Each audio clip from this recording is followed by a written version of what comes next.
When it comes to developing and planning video games, the puzzle genre is arguably the hardest to nail. It requires balancing the intellect of your audience with the difficulty of the puzzle.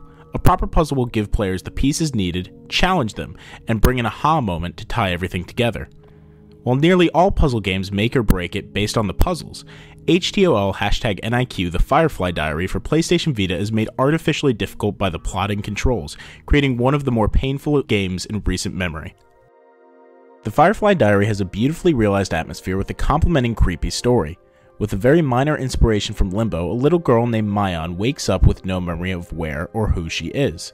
Guided by a green firefly and a purple one that lurks in the shadows, you're tasked to guide her out of the post-apocalyptic waste and find her family, all the while picking up hidden memory fragments to explain the disappearance.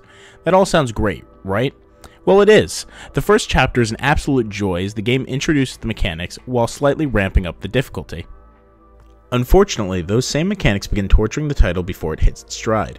For some reason beyond my comprehension, Nippon Ichi Software decided to use the front touchscreen and rear-facing touchscreen as the default controls for the game. With the front touchscreen, you guide Mian around with the green firefly, controlling her movement in a follow-the-leader fashion.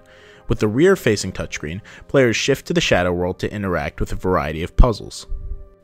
Ignoring the way too common accidental touch of the back screen, which pauses the entire game, the sensitivity, the slow pace of Mian, and the sheer difficulty of movement that follows was more rage-inducing than any of the puzzles within.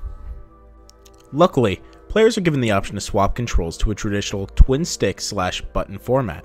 Unfortunately, there was not much of an improvement. Instead of spending 40 minutes on a puzzle, it may only take 15, an arbitrarily difficult, painstaking 15 minutes. Very rarely did I have to restart because of actual confusion in the puzzle. Instead, it was the sheer navigating difficulty, which artificially made each 20-second puzzle hard. I can't say that I beat the game. While I gave it my full attention and sank hours into it with varying control settings with different systems, eventually the game became too difficult to surpass. It was like hitting your head against a cement wall trying to break it down. After long enough sessions, it may eventually crack and be an achievement to the few people committing themselves to the torture. However, many of us on the sideline are sitting there wondering, what's the point? The verdict is a 3.0 out of 10. At the end of the day, htoL #NIQ The Firefly Diary has a beautiful setting with a fascinating story, complex gameplay mechanics, and interesting puzzles. However, htoL #NIQ is a prime example of how poor controls jeopardize an otherwise good game. While all the positive aspects had me chomping on the bit to play more, my interest would wane after each and every unnecessary death. It is clear that there were some terrific concepts, both art and gameplay, that were created for this game. Somehow they just got lost on the way.